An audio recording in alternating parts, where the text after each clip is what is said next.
Cruel laughter filled the Chicago diner as 5 young men surrounded Emma, 22 years old, sitting alone with her crutches propped against the table. They snatched her phone, grotesquely mimicked her limp, deliberately spilled soda on her bag while she trembled, eyes bright with unshed tears. None of the other patrons dared intervene, some filming with their phones. The bullies hadn't noticed the 3 uniformed soldiers who had just entered. They didn't know that Colonel Marcus Sullivan, decorated Afghanistan veteran, was watching his daughter being humiliated.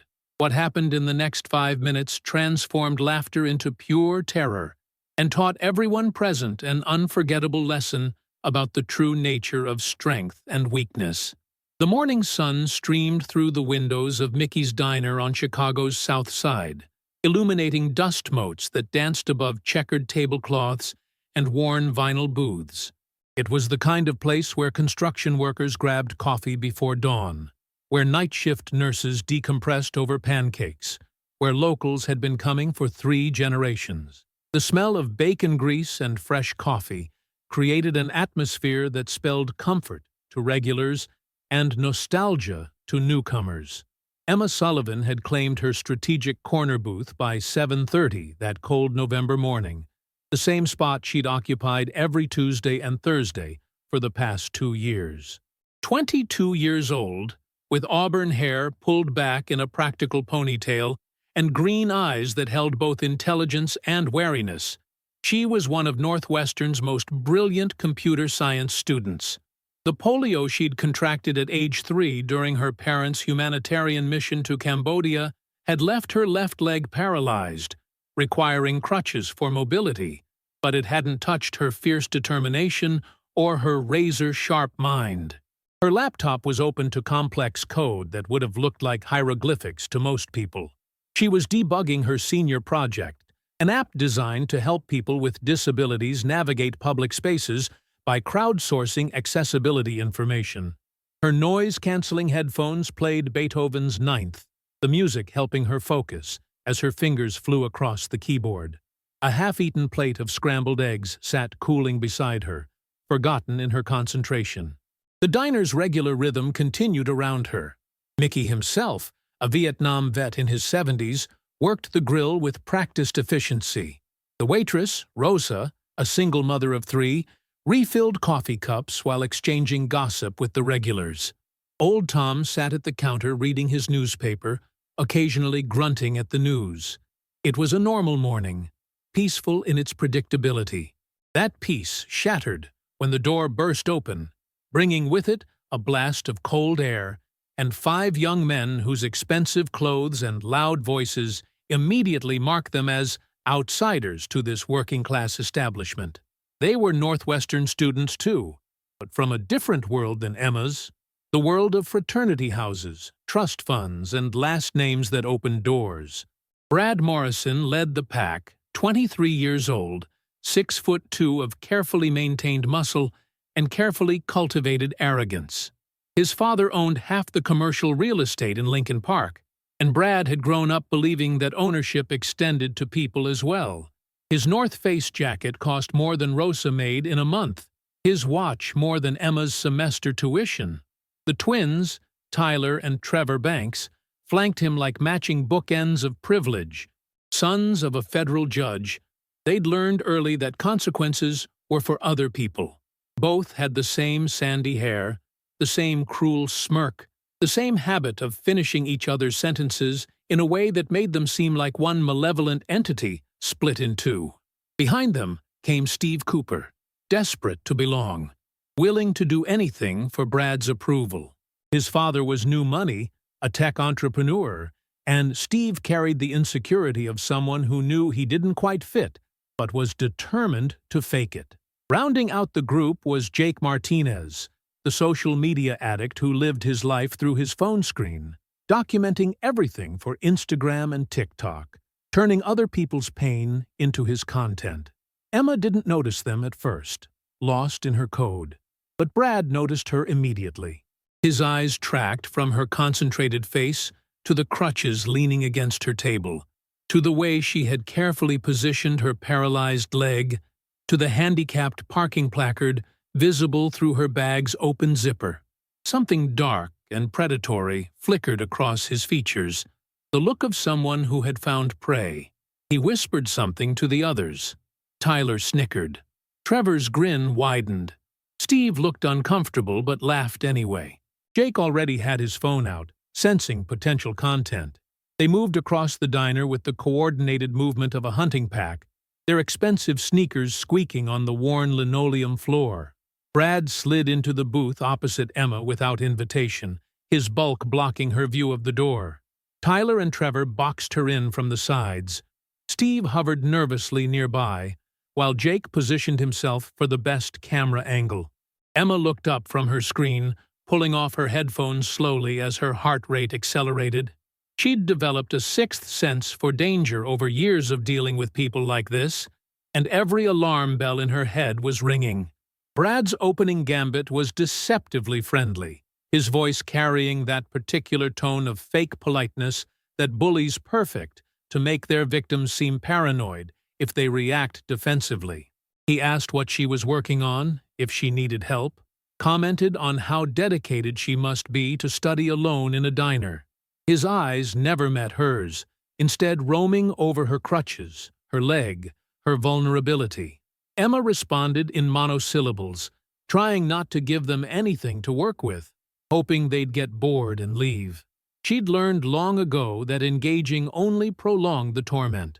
But when she tried to pack up her laptop to leave, Tyler's hand shot out and closed it, while she was still saving her work. The screen went black. 3 hours of debugging. Gone. The pretense of friendliness evaporated. Trevor accidentally knocked one of her crutches, sending it clattering across the floor with a metallic crash that made every head in the diner turn. Tyler made a show of trying to help, kicking it further away while laughing at his supposed clumsiness. Emma remained trapped in the booth, her escape route blocked, her cheeks burning with humiliation as the entire diner stared.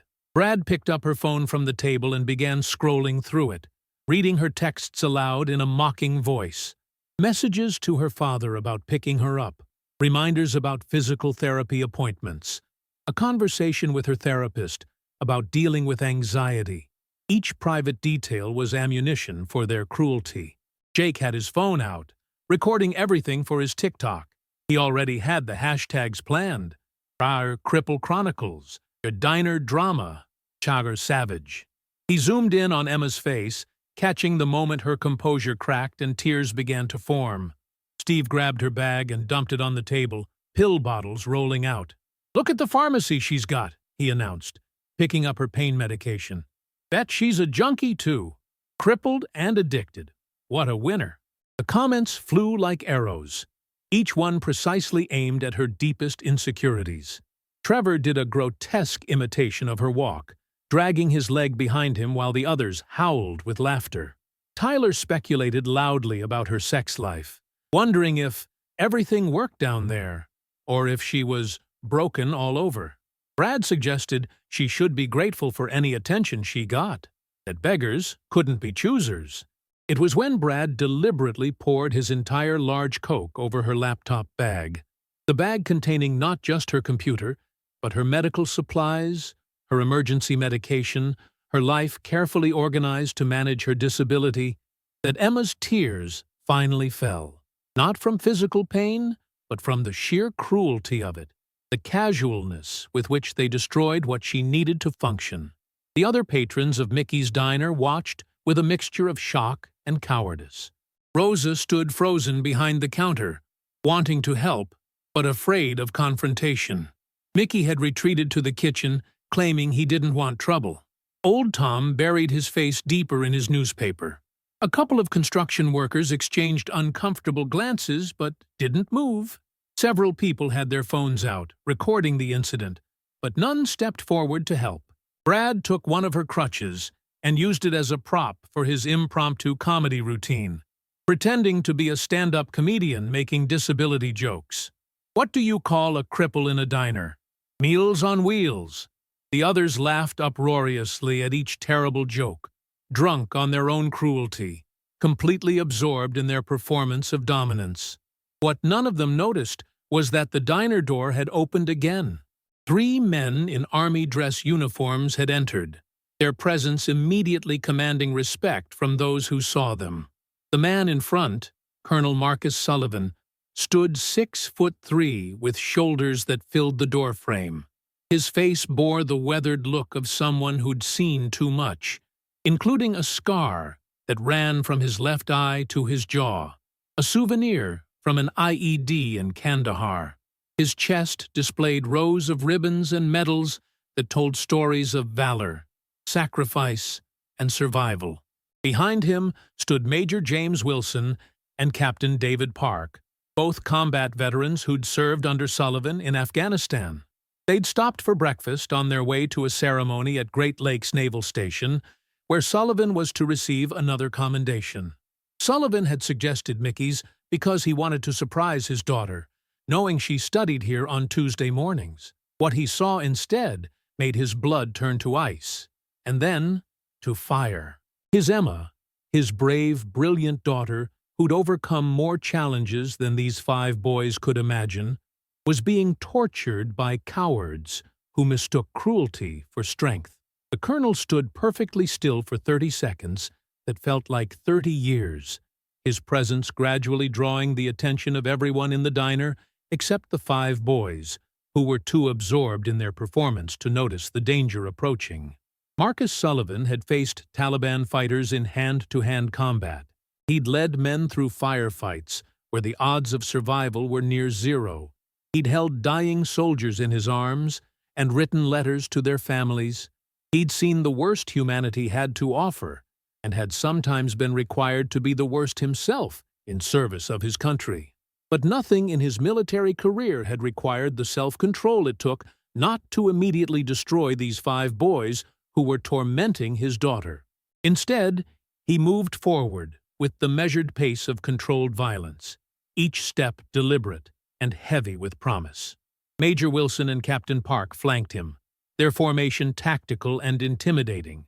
The other patrons instinctively moved out of their way, recognizing the approach of something dangerous. Rosa, the waitress, saw them coming, and her hand flew to her mouth. She recognized the type of men they were.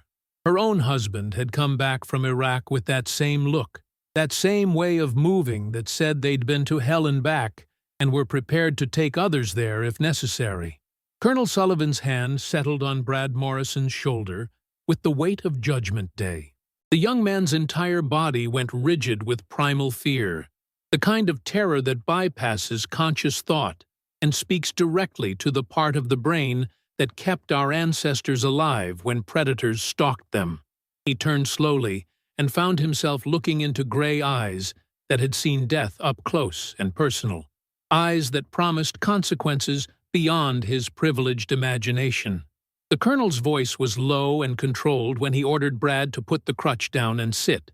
It wasn't a request or suggestion. It was a command backed by the authority of someone who'd given orders in situations where disobedience meant death. Brad's hands shook as he replaced the crutch and collapsed into a chair, his legs suddenly unable to support him. The other 4 remained frozen, their minds struggling to process the sudden reversal. The hunters had become the hunted, and they could feel it in their bones. Major Wilson and Captain Park positioned themselves strategically, blocking any escape route without seeming to move at all. Their presence alone was enough to keep the boys pinned in place like butterflies in a collection. Emma looked up and saw her father. A complex mix of emotions crossed her face. Relief at his presence, embarrassment at being rescued, anger at needing rescue, and underneath it all, the little girl who just wanted her daddy to make the bad things go away. Marcus knelt beside his daughter with infinite tenderness, his weathered hands gentle as he wiped away her tears.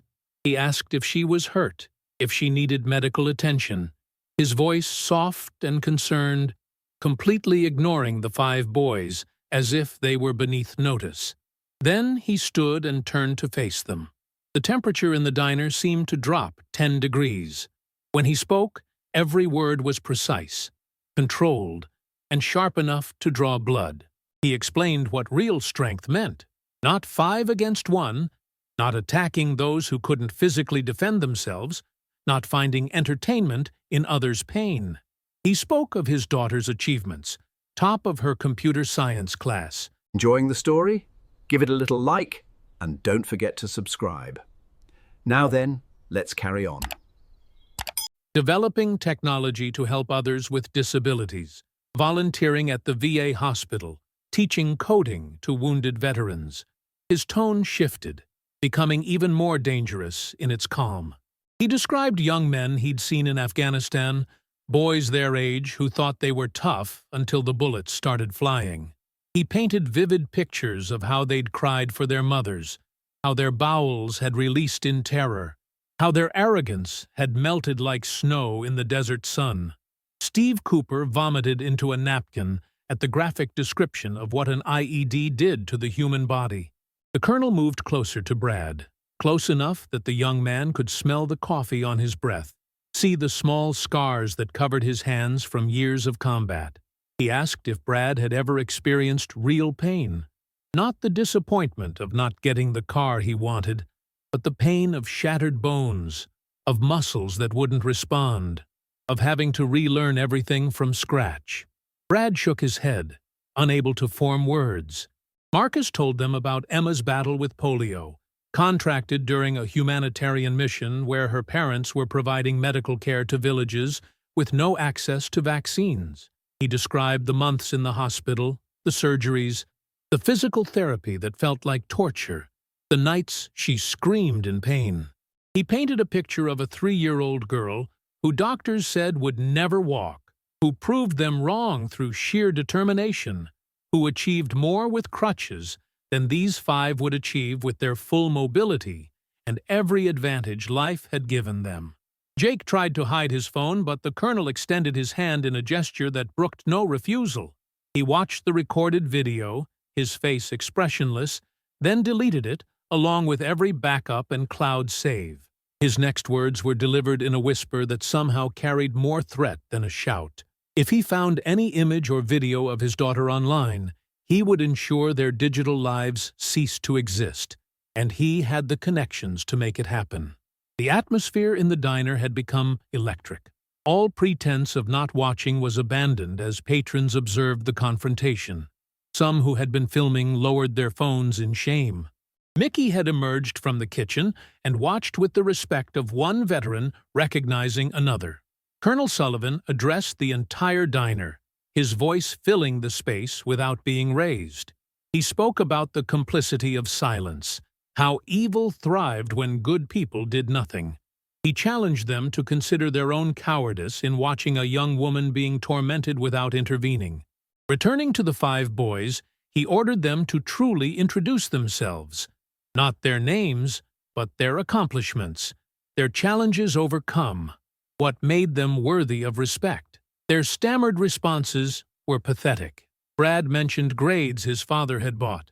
The twins cited high school sports they'd quit.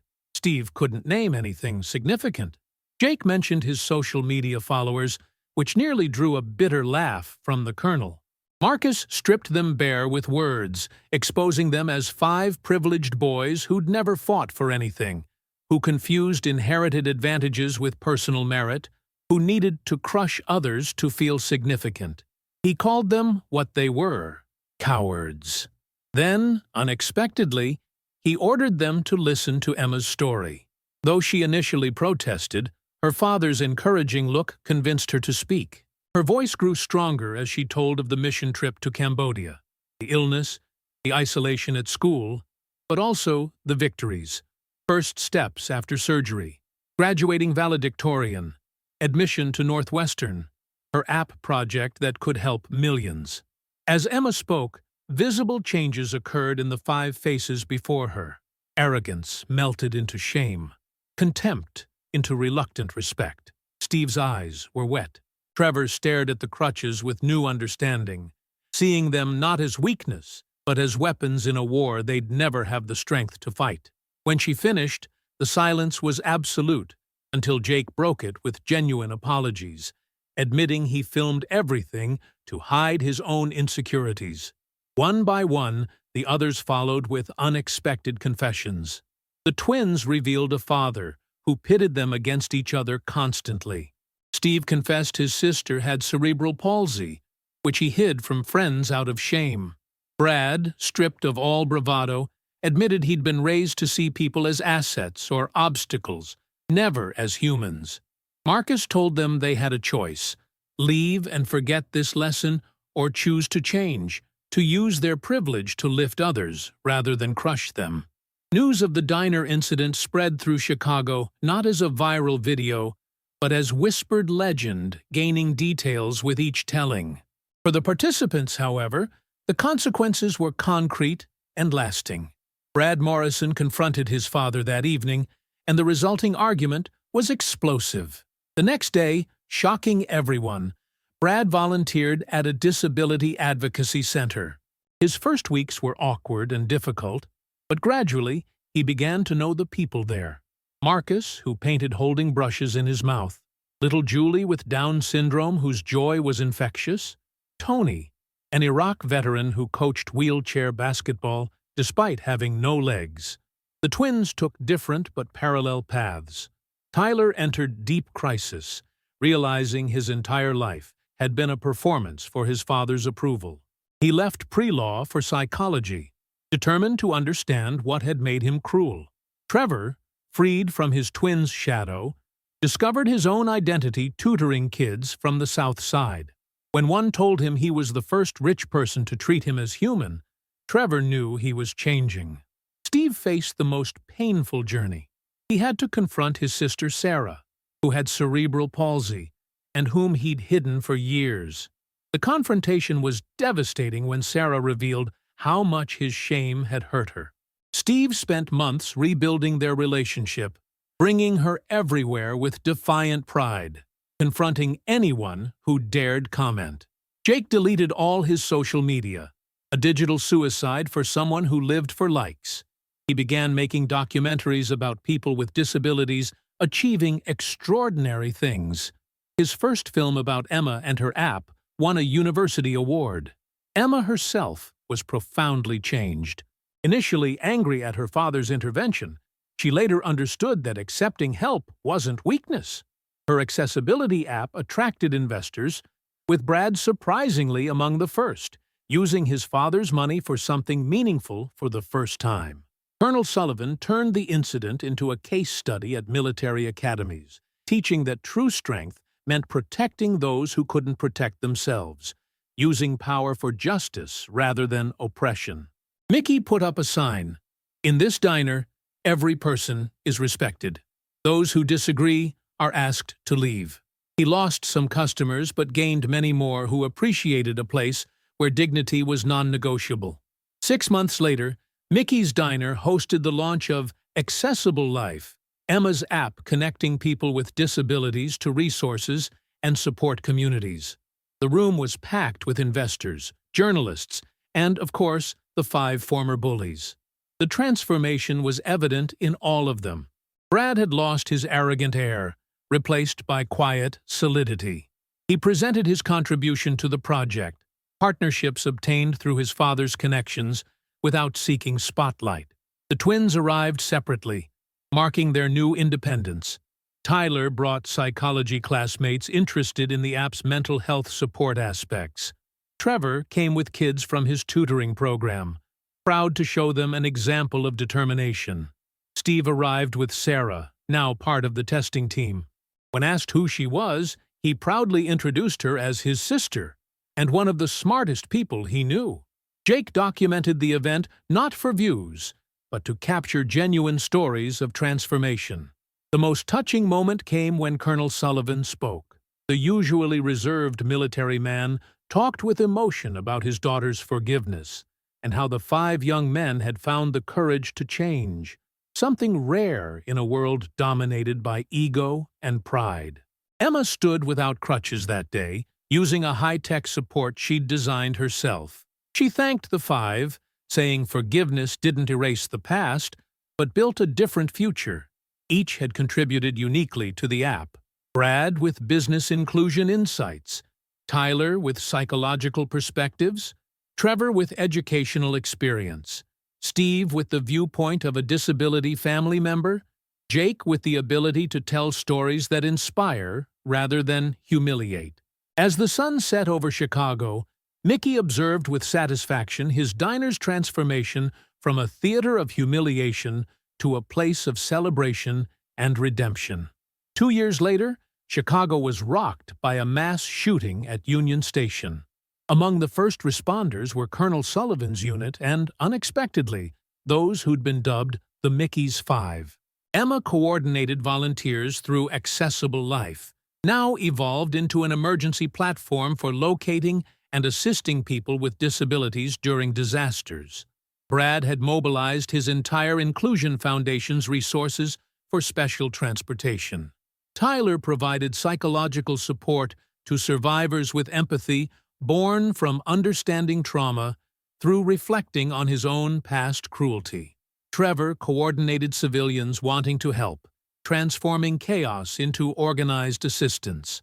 Steve and Sarah worked in tandem, she identifying trapped people through social media, he guiding rescue teams. Jake documented for operational necessity, his real-time footage helping responders assess situations. During the rescue of Madison, a 20-year-old wheelchair user trapped in debris, the circle closed completely. The young woman recognized Emma and said her story had saved her life, that reading how she'd transformed bullying into strength had given her courage not to give up. Emma realized that terrible moment 2 years ago had become a source of inspiration. Pain had transformed into purpose, cruelty into compassion. As the 6 former enemies worked together to save Madison, Brad physically lifting her, Tyler keeping her calm, Trevor coordinating the route, Steve and Sarah communicating with the hospital, Jake documenting this moment of pure humanity.